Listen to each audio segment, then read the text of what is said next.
Record News Rural. Oferecimento. Valtra, 65 anos de Brasil.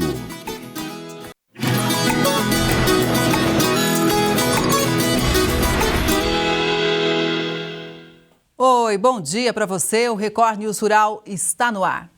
O governo federal apresentou ontem o plano de contingência para socorrer os setores que ficaram fora da lista de isenção da taxação dos Estados Unidos. Além da liberação de uma linha de crédito de 30 bilhões de reais, o ministro da Fazenda, Fernando Haddad, falou da criação de mecanismos para ajudar as exportações. O primeiro deles é um sistema de crédito voltado para a exportação. Então, nosso Fundo Garantidor de Exportações passa a contar agora, a partir de hoje, da edição dessa medida provisória, com recursos liberados para financiar, a custo baixo, os setores afetados pelo tarifaço, mas não só. Nós vamos atender prioritariamente quem foi atingido, mas o Fundo Garantidor de Exportações passa a operar em todo o setor exportador do Brasil. Porque nós não podemos contar que todo mundo consiga resolver o seu problema. E nós precisamos continuar gerando divisas, continuar fortalecendo nossas contas externas, mantendo nossas reservas cambiais, que o senhor e a presidenta Dilma tiveram o bom senso de acumular ao longo de anos e que hoje fortalecem a nossa economia, servindo de um colchão de proteção. A outra perna importantíssima para o setor exportador é o seguro.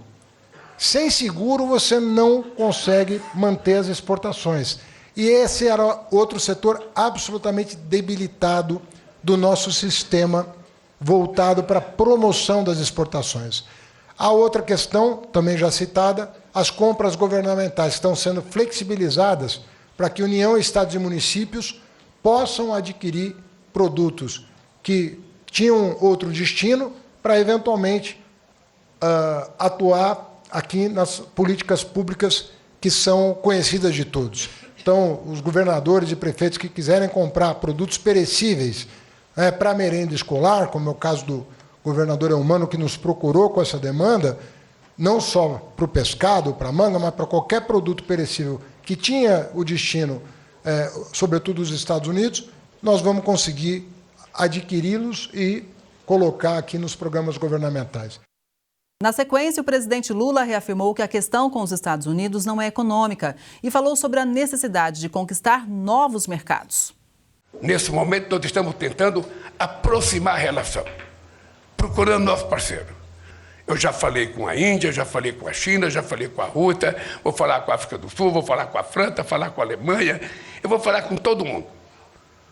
Para eles se darem conta do que está acontecendo no mundo e, junto aos BRICS, nós vamos fazer uma teleconferência que está sendo articulada para a gente discutir, dentro dos BRICS, do que a gente pode fazer para melhorar nossa relação entre todos os países que foram afetados. Em vez de ficar chorando aquilo que nós perdemos, vamos ficar procurando ganhar outro lugar.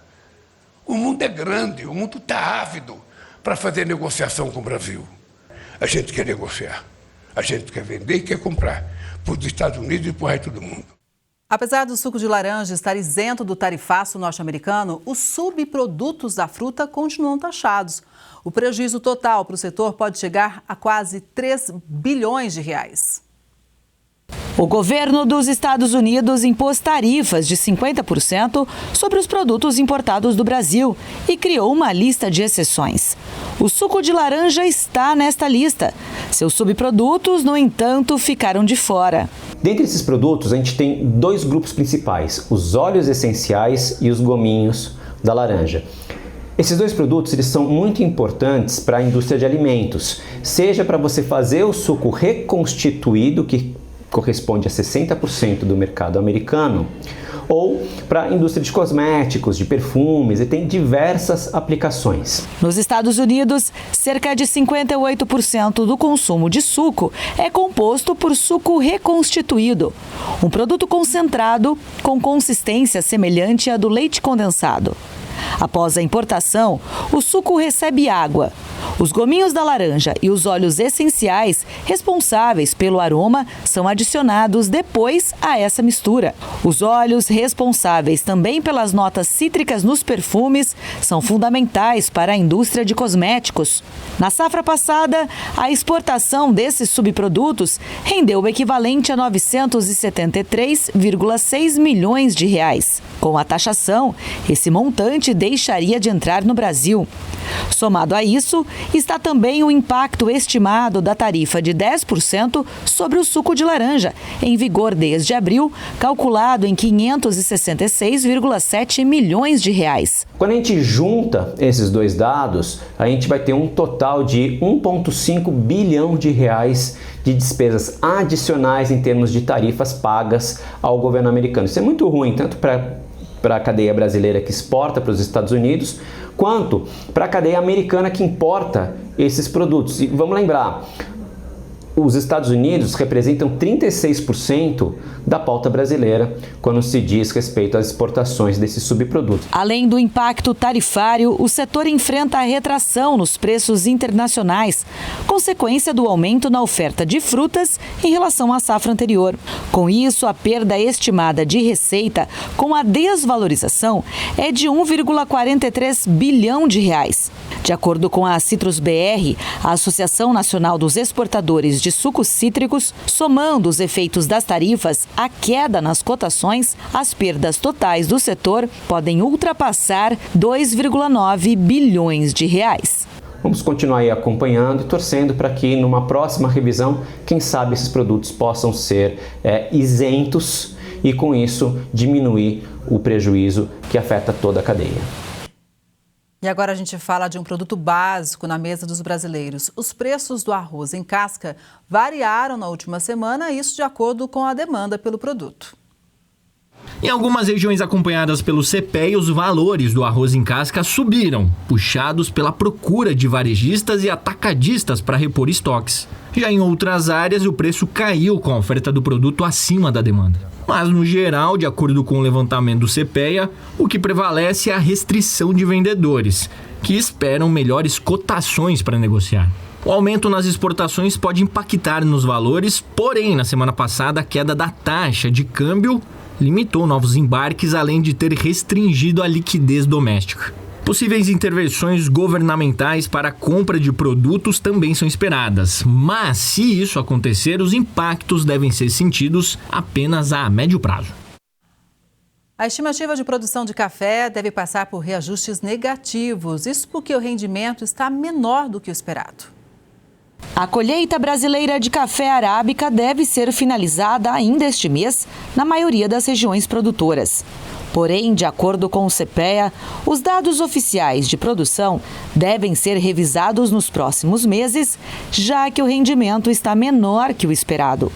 Segundo o Centro de Pesquisas, para se formar uma saca de café beneficiado, tem sido necessários mais grãos que o normal. Em Minas Gerais e parte do estado de São Paulo, há relatos de até 12 saquinhos para completar uma saca de café beneficiado de 60 quilos. A média normalmente é de 7 a 8 saquinhos. O baixo volume de chuva e os períodos de altas temperaturas durante o outono e o inverno de 2024, além da menor pluviosidade entre meados de fevereiro e março de 25, pioraram as condições das lavouras e colaboraram para esse cenário de menor rendimento. O mercado spot do algodão esteve mais aquecido na última semana. Os dados são do CPEA. Confira.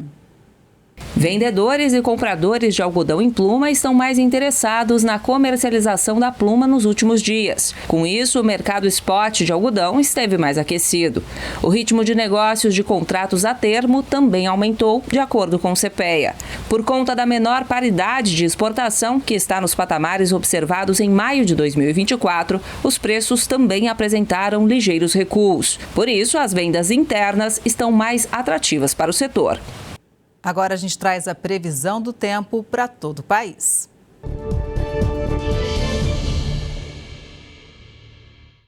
Nessa quinta, a frente fria vai continuar se deslocando em alto mar, na altura do sudeste do Brasil. E isso aumenta até mesmo a condição de vento em algumas áreas entre Paraná, São Paulo e Rio de Janeiro. Essa frente fria provoca muita infiltração marítima e a chuva acontece de forma fraca a moderada, caindo até sem ocorrência de raios entre o litoral de São Paulo e do Rio de Janeiro, o que pode acumular volumes bem expressivos até o fim do dia. A maior parte da quinta vai ser mais nublada e úmida nessas regiões, enquanto o predomínio é de tempo firme e seco em todo o Brasil central e muita atenção voltada com a qualidade do ar, que pode ficar comprometida entre Mato Grosso, todo o interior de Goiás e do Tocantins. No litoral do Nordeste, o vento úmido que sopra do mar contra a costa mantém a situação de atenção desde Recife até Natal. E a presença ainda da massa de ar frio no sul do Brasil diminui as temperaturas logo nas primeiras horas da manhã. A possibilidade ainda é para temperatura em torno ou abaixo de 4 graus entre Bagé, Dom Pedrito e região de Pelotas, o que pode estimular a ocorrência de geada. Mesma situação para as áreas de serra do Rio Grande do Sul e de Santa Catarina. Cidades do extremo sul do Paraná podem começar o dia com temperaturas muito mais baixas, até negativas, entre Colombo e São Mateus do Sul, organizando geada durante o amanhecer e mesma situação para o extremo sul de Minas. Em São Paulo, a expectativa é que as temperaturas não fiquem tão baixas, isso em relação aos dias anteriores, mas com a presença da frente fria e da virada de vento, a temperatura máxima na capital paulista volta a diminuir. A maior parte da quinta-feira vai ser marcada por sol entre nuvens na Grande São Paulo. A presença de tempo mais aberto pelo interior do Brasil e ainda nada de chuva. Curitiba e Florianópolis vão ter tempo firme, enquanto em Porto Alegre pode garoar. No sul do Brasil, muita atenção, com rajada de vento que pode variar entre 40 a 50 km por hora, especialmente no Rio Grande do Sul, e o mar já fica mais agitado ao longo do dia. Na cidade de São Paulo, os ventos podem variar entre 30 a 40 km por hora, enquanto cidades do interior, como São Carlos e Pirassununga, podem ter rajadas de até 70. Todo o interior do Nordeste com padrão ainda de tempo firme e mais seco e pancadas concentradas entre Amazonas, Roraima, Pará e o Amapá pela presença do calor e da alta umidade. Já a situação de atenção continua para o litoral de São Paulo e para algumas áreas entre a região serrana e o interior do Rio de Janeiro. Pode chover forte no extremo sul da Bahia e entre Recife, João Pessoa e Natal. As pancadas seguem acompanhadas até por trovoadas em Manaus, Belém, Macapá e Boa Vista ao longo do dia, mas as temperaturas ainda sobem. Agora a situação ainda é de emergência para valores de umidade relativa do ar até abaixo de 12% em cidades do interior e sul de Mato Grosso, entre o sul de Goiás e o Triângulo Mineiro. Em Uberaba e Uberlândia, a umidade fica em alerta. Tempo extremamente seco ainda em Campo Grande, Cuiabá e Brasília. E muita atenção voltada com o sul do Piauí e o norte da Bahia, que podem ter valores de umidade até abaixo dos 30%. Em relação às temperaturas, durante essa quinta-feira a máxima cai para 19 graus na cidade de São Paulo. O tempo úmido e a presença de mais nebulosidade, além da condição de garoa, fazem com que a temperatura não suba tanto também na cidade do Rio, não passando de 24 graus. Em Vitória, esquenta um pouco mais. Quinta-feira com calor e previsão de pancadas mais irregulares. Temperatura subindo até 30 graus. Calorão de 35 em Palmas, no Tocantins, temperatura podendo chegar até 33 em Cuiabá, em Mato Grosso, 34 em Rio Branco, no Acre, 30 graus em Belo Horizonte, 28 em Natal e Salvador e apenas 15 graus em Porto Alegre. As boas práticas de produção estão cada vez mais presentes no campo e todo esse trabalho traz resultados importantes, como selos. Eles atestam a sustentabilidade e também a qualidade do produto. Essa empresa, localizada em Taquaritinga, no interior paulista, acaba de receber um selo reconhecido pelo Ministério da Agricultura e Pecuária, que atesta o comprometimento com uma agricultura mais sustentável. Por ano, ela produz cerca de 750 mil caixas de limão Tahiti em 4 áreas espalhadas pela região central do estado, sempre de olho nos desafios. A maior dificuldade nossa, além da mão de obra, que hoje está muito difícil, é pragas e doenças, junto com o clima. Para manter a produtividade aliada à preservação do meio ambiente e qualidade do alimento, é possível observar nesta fazenda várias práticas sustentáveis, como a usina fotovoltaica, usada para manter a irrigação automatizada. A infraestrutura também segue os padrões, com espaços para a preparação da calda e armazenamento dos defensivos e local específico para lavagem de EPIs e reciclagem. Aqui, já há alguns anos, o uso dos químicos está sendo substituído gradativamente pelos biológicos, com ações seguindo o manejo integrado com a união de ferramentas e tecnologias no controle de pragas. Uma das boas práticas é a pulverização preventiva ao invés da tradicional corretiva. Por isso, um técnico roda os pomares e faz a inspeção constantemente, o monitoramento para a coleta de informações. Com isso, sabe-se a melhor hora para aplicar o produto correto. O que nós vemos com isso? Que a parte da sustentabilidade hoje ela é primordial para a nossa empresa, tanto no manejo integrado de pragas que nós realizamos, quanto o nosso respeito ao meio ambiente. As frutas daqui vão para lojas do Ceasa na Grande Belo Horizonte e Curitiba, além de abastecer grandes redes varejistas pelo Brasil. Toda a fruta é rastreada e quase toda a área tem algum tipo de certificação. O selo recém-adquirido é uma chancela das boas práticas aplicadas. O primeiro passo, é a adequação, das boas práticas agrícolas na propriedade, partindo do princípio do plantio até a colheita, passando aí pelos manejos de tratos culturais, uso de biodefensivos, onde a propriedade consegue o selo.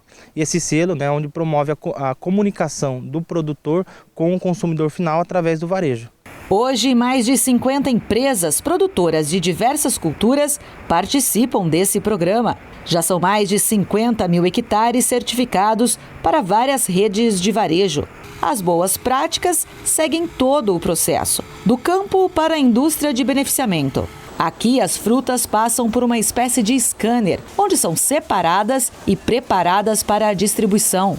Toda a cadeia é focada nas práticas sustentáveis, tanto para o meio ambiente, para o colaborador e para o consumidor. A gente resulta um alimento produzido com baixo impacto ambiental, preservando a saúde dos colaboradores desde o início da produção desse alimento até o packing house e aí conectando com o consumidor final, um alimento seguro. Hoje em dia a fruta que está sendo embalada, ela tem que contar uma história. Ela precisa contar uma história de qualidade, ela precisa contar uma história de segurança alimentar e também precisa contar uma história de cuidados, tanto com os colaboradores, então o bem-estar, essa parte social dos colaboradores e também no meio ambiente, Então toda fruta ela tem que ter a rastreabilidade para garantir que quando ela chegar no consumidor final, ele consiga, a partir do celular, fazer uma leitura de toda essa história que ela está contando. De acordo com a Abra Frutas, o Brasil produziu em 2023 mais de 43 milhões de toneladas de limões e limas. Pouco mais de 166 mil toneladas foram destinadas à exportação. O estado de São Paulo lidera a produção nacional. Os canteiros suspensos viram opção para a cultura de hortaliças em Goiás. A técnica, que não usa terra para plantar, tem gerado bons resultados para quem apostou no sistema. Alfaces e coentros estão em cultivo nesta horta urbana que fica em Anápolis, a 55 quilômetros de Goiânia. Mas o Serafim Júnior resolveu inovar. Ele não queria aquele sistema convencional de canteiro de terra. Aqui a gente trabalha com sistema de bancada suspensa na areia, com fertirrigação, não via gotejo. Podemos dizer que esse tipo de cultivo é vantajoso também para o meio ambiente. Aqui não vai nenhum agrotóxico. Além disso, a água usada na irrigação por gotejamento é reaproveitada. Isso graças ao sistema implantado aqui. O canteiro fica em cima de um estaleiro de madeira. A bancada ela é feita com telha. Acima da telha é colocado plástico. Acima do plástico é colocada a brita, a manta. E acima da manta fica a areia, onde vai ser feito o cultivo realmente da alface. Esse lote aqui é de 12 por 30. Uma boa parte tem um barraco e a outra parte foram feitos os canteiros, que tem cerca de 60 centímetros, essas bancadas suspensas. Então dá para colocar várias aqui no lote. Dá para aproveitar bem o espaço, né, Júnior? Isso mesmo. Com a implantação desses canteiros suspensos, e também o plantio escalonado, você tem uma produção aqui semanal de hortaliças o ano todo. A gente vai mostrar aqui agora essa areia. Que areia é essa? Como que é feito esse tratamento para poder receber então as mudas de alface, de coentro? Essa areia é uma areia lavada, que ela é de rio. Uma areia grossa? Isso, uma areia grossa. Quando a gente vai fazer o replantio, né, da cultura, a gente faz a desinfecção apenas com vinagre de maçã. Então a gente faz a desinfecção antes do plantio. E o vinagre faz todo o trabalho dele, desinfecção da areia. A fertirrigação também é um diferencial, já que todos os nutrientes que a planta precisa foram dissolvidos na água.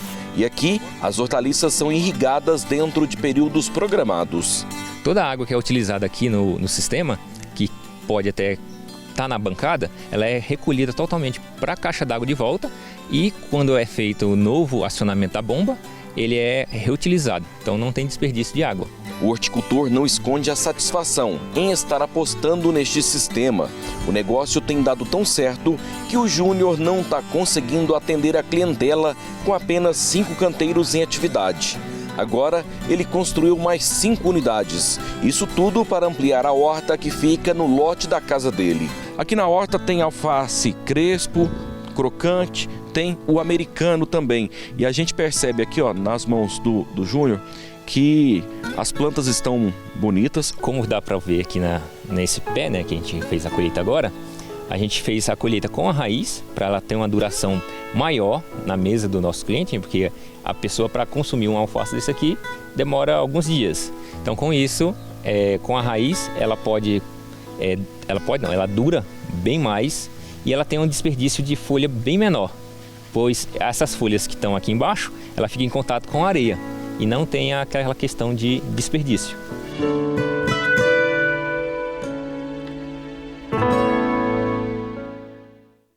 Uma produtora de leite em Rio Verde, no estado de Goiás, descobriu que tinha talento para fazer doces. Ela apostou na atividade e o negócio virou mais uma fonte de renda no campo. A Simone, o marido e as 2 filhas moram nesta fazenda em Rio Verde. Eles sempre viveram na zona rural. O sustento da família também sai daqui. Eles produzem leite há mais de 15 anos. A minha infância, a minha vida foi vendo meus pais mexer na propriedade com gado de corte, gado de leite. E nada melhor depois que eu casei, continuar, né, a atividade. Desde pequena, as filhas também ajudam no trabalho. Gisele, a mais velha, já até se prepara para seguir os passos da mãe. Atualmente, ela cursa o 5º período da faculdade de agronomia. Eu vejo que eu vou conseguir, né, aplicar os meus conhecimentos aqui na fazenda. Independente da gente trabalhar com gado, a gente precisa de manutenção de pastagens, entre inúmeras outras coisas. Por muito tempo, a produção de leite era o único foco da família. Mas há 5 anos, durante a pandemia de Covid-19, a Simone descobriu uma nova paixão: os doces cristalizados, que hoje também ajudam na renda da fazenda. Eu sempre tinha vontade de aprender a fazer os doces, para atender assim a minha vontade de comer, que eu achava bonito. Até então, sempre que tinha treinamento, oportunidade, nunca dava certo, né, por causa da distância. Até que um dia eu tinha a técnica que me atendia na época, na produção de leite, e ela falou: monta a turma, que eu mobilizo o instrutor e traga até a sua propriedade. E assim fez. E o qual depois terminou, eu tive que colocar em prática, né? No começo era só por diversão, apenas para comerem os doces em casa. Mas as visitas foram gostando e incentivando ela a vender. Hoje, a Simone produz uma média de 60 quilos de doce por mês. Tem de leite, figo, mamão, abacaxi, goiaba, laranja, caju, abóbora, coco e banana. Quem experimenta, aprova na hora. Todos muito bons. Meus preferidos são de abacaxi e de melancia. O processo de produção é fácil, mas um pouco demorado por conta da cristalização. Isso aí você vai fazer um processo de 3 a 4 dias. No 4º dia que você vai conseguir cristalizar o mamão. Cristalizou tudo, a açúcar, né? Secou. aqui, ó. Agora a gente vai colocar ali e servir. Os planos da Simone com os doces são bem ambiciosos. Ela quer aumentar a produção e a variedade, que já é grande. E se depender da futura engenheira agrônoma da família, as produções de leite e doces vão andar lado a lado na fazenda. Uma propriedade pequena, ela pode sim ser muito rentável. Basta a gente trabalhar da forma certa. E o que eu tenho sempre em mente? Aqui a gente trabalha com gado de leite. E a minha mãe tem a agroindústria dos doces. Eu quero chegar numa situação onde todo o leite produzido aqui na propriedade saia da propriedade já como um produto final, como um doce cristalizado de leite, um doce de amendoim com leite, leite com coco. E não só o leite, já toda uma história por trás do produto. Deu vontade de provar esses doces, hein? Eles são donos de um GPS super eficiente, já foram um dos mais importantes mensageiros do mundo. Com o avanço da tecnologia, ganharam outra função, viraram atletas. O pombo correio chega a voar 1.200 quilômetros e encontra o caminho de casa sozinho. Muito antes da internet, dos telefones portáteis e dos rádios modernos, as mensagens mais importantes e muitas vezes decisivas para salvar vidas eram confiadas a pequenos e silenciosos heróis, os pombos correios. Essa espécie tem um instinto de orientação surpreendente e ficou muito conhecida durante a Primeira e a Segunda Guerras. Em meio a tiros, explosões e trincheiras, levavam mensagens amarradas às patas, voando por quilômetros até o quartel-general. Um dos pombos mais famosos foi o Cher Ami, que serviu ao exército americano na Primeira Guerra. Mesmo ferido por balas, ele conseguiu entregar uma mensagem crucial que salvou cerca de 200 soldados cercados na França em 1918. Cher recebeu uma medalha de honra e virou símbolo da bravura animal em combate. O pombo-correio é uma variedade domesticada do pombo comum, da espécie Columba livia. Mais robusto, peito largo, plumagem brilhante e, acima de tudo, dono de um GPS natural que impressiona. O pombo-correio, o que a gente identifica na diferença é que o comum, esses que vivem aí pelas praças, ele tem o bico fininho e não tem essa áurea em volta do olho. Observa que o nariz do pombo é bem grande, olha, tá vendo? E tem uma áurea em volta do olho. E mais a situação da asa. Olha a posição da asa desse pombo. É bem diferenciada do comum, tá vendo? É uma asa bem preparadinha, longa, para exatamente o voo, né? A perfeição do voo e a velocidade que ele consegue atingir. E a situação é que a fidelidade do pombo é o retorno para a casa dele, a moradia dele. Já tem 2 séculos que o pombo-correio mudou de profissão. Deixou de ser carteiro para se tornar atleta. O José Wilson tem 25 aves. Já são mais de 20 anos cuidando e preparando o plantel para as competições. A gente pega eles, estão soltando a pequena distância, eles com a partir de 2, 3 meses de idade, a gente começa a levar eles ali, 5 km, 10 km, 15 km, 20 km, até uns 100 km. Aí dali sempre tem uns que destacam. Esses que destacam, a gente separa eles para colocar no campeonato. Vai fazer a disputa para a gente, para trazer os futuros troféus aí. Em Minas Gerais, são 65 associações filiadas à Federação Columbófila Brasileira. A mais famosa das competições é a Copa Minas Gerais, com trajetos que chegam a sair da Bahia. As provas são organizadas com precisão. Os pombos são levados em caminhões até o local de soltura e liberados ao mesmo tempo. Cada um tem uma anilha de identificação. É como se fosse o RG do pombo. O que vale é a velocidade média até o pombal de origem. Vence o pombo mais rápido, ou melhor, o mais eficiente em voltar para casa. Temos um aparelho chamado entrada eletrônica que a gente pega e aciona, assim que ele chega, ele é acionado a central eletrônica. Ali registra hora, minuto e segundo. E temos um programa que é nos dado pela Federação Brasileira para a gente poder apurar. Esse programa vai te dar a velocidade que ele veio e a localidade de cada residência. Cada pessoa mora num determinado bairro da cidade. Então aqui lá faz essa apuração por GPS, por distância, e que lá me dá a velocidade que ele veio, através dessa velocidade que ele veio, me dá o resultado. Primeiro lugar, segundo, assim sucessivamente. O campeonato mais longo foi lá em Poções, na Bahia. Foi solto os pombos lá 6 horas da manhã, eles chegaram aqui 5h30, 5h40 da tarde, apareceram os primeiros pombos já registrados, os primeiros pombos aqui na cidade já. Então quer dizer, se eu colei em horário disso aí, dá em torno de 10 horas, 11 horas de voo e sem parar. Eu imagino que eles vieram sem parar, pela velocidade que eles vieram. Ele responde muito bem o cuidado que a gente tem e a situação dele retornar para casa, esse amor na moradia. Emociona. Emociona.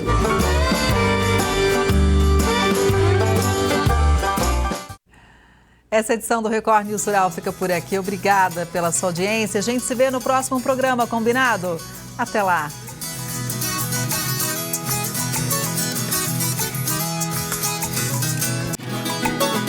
Record News Rural. Oferecimento. Valtra, 65 anos de Brasil.